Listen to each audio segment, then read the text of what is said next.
Сайн бацгаана уу? Та бүхэн өнөөдөр UT58-ийн мультиметрийн ажил зарчмыг тайлбарлая. За мультиметрийн харагдах байдал энд харагдаж байна. За мультиметр унтраах зориулалтад тавьж энэ LCD дэлгэц. За энэ хоолд тавьж буюу энэ хоол тавьчаар энэ дээр хэмжилтийн утгыг зогсоох, хэмжилтийн утгыг барих зориулалттай хоол тавьж байгаа. За энд үндсэн 4 порт байгаа. За 4 портны энэ COM гэсэн бичигтэй ерөнхий газар дуулгын порт.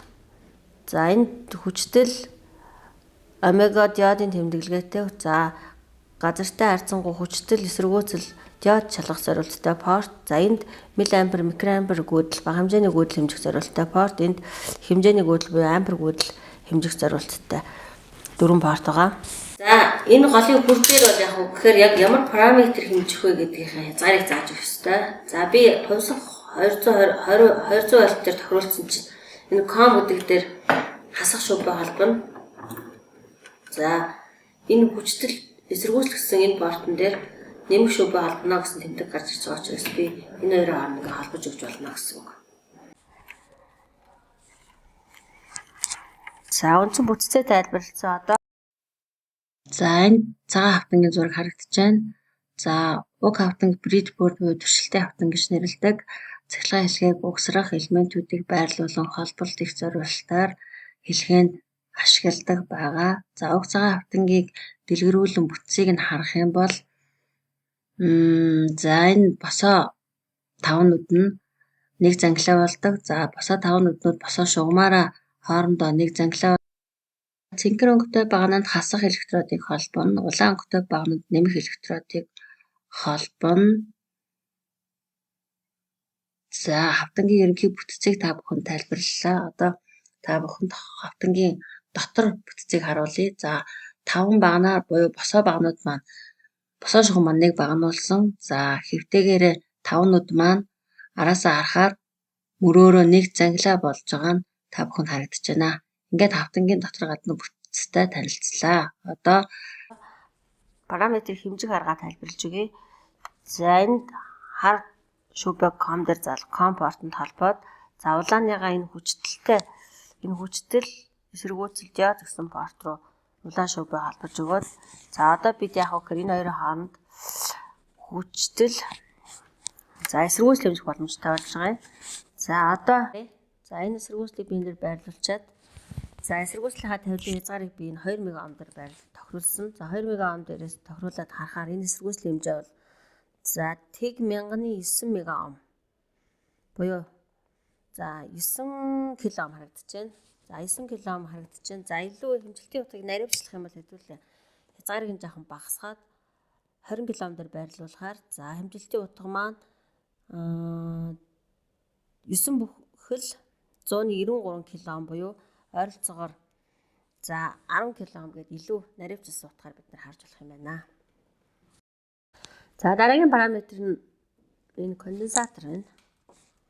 За уг конденсаторын үзүүлэлтийг нь харах юм бол 2.2 микрофарад гэсэн үзүүлэлттэй конденсаторыг би байрлууллаа. Миллиампер, микроампер гэсэн гүйдлийн тавил дээр тавиад за хүрдээ эргүүлээ солих ёстой. За хүрдээ эргүүлээд би энэ 100 микроампер гэдэг тавил дээр тохируулчлаа. За конденсаторын хэмжээ харуулъя. За энэ маань за 2.2 ойролцоогоор 2 микрофарад гэдэг хэмжилтийн утгыг зөв зааж байна. За ер нь багжийн нэг хэмжилтийн заалт өөрийнх нь техникийн заалтанд нэг нэмэх хасах 5% байгаа. Тэгэхээр тохирч байгаа гэж үзээд энийг конденсатор нь нийтлэг конденсатор. За энийг үзье. За энэ конденсатор хэмжээ нь хэд юм бэ? 4.47 микрофарад юм байна. За 47 микрофарад хэмжиж харъя хэвлээ. За 43.3 микрофарад гээд зааж байна. За мөн багтаамж хэмжигч гэсэн хэд бага хязгаар утга төр тавил бас ингээд алдаа зааж харуулж байгаа хэмжилтийн хязгаар нь багтахгүй байна гэхэд. За диодын холболтыг хийж харуулъя. За ангийн тулд мультиметрийн хар shopee.com дээр улаан shopee-г VR диод, гэрлэн диод гэсэн портод холбож өгье. За хэмжилтийг хийж үзүүлье. За эхлээд диодыг шууд холболтод орууллаа. За шууд холболтод оруулахаар тэг 1754 буюу за 0.7 вольтын хүчтэй маань гарч байна. За эсрэгээр уруу холболт хийж үзүүлэх юм бол диодн дээр ахуй хүчтэй унахгүй буюу тэг вольтын хүчлийг харуулж байна. Ингээд диодын хэмжилтийг хийж та бүхэнд харууллаа. Тогтмол үйлчлэл хэмжиж, хувьсгал хүчил хэмжиж харуулъя. За, тогтмол үйлчлэл 20 вольтээр тохируулсан. За, батарейгаа хэмжээд харуулъя. За, батарейгаа хүчлийг хэмжээ харахаар энэ 935 вольтын нэмэх хүчил гарч ирж байна. За, өөрөөр хэлбэл цэгтэй харьцангуй туйлын солиод хэмжээд харуулах юм бол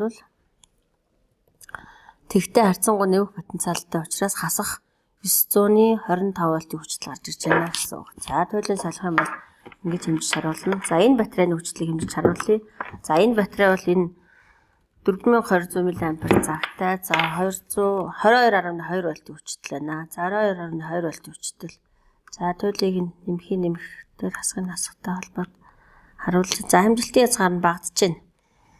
Тавил дээр хэмжилтийн хязгаар багдаж байгаа тэмдэг гарч ирж байгаа учраас хүрдээ эргүүлээд за тогтмол 200 вольт дээр тохируулахаар за 24.6 вольтын тогтмол хүчлийг хэмжиж харуулж байна.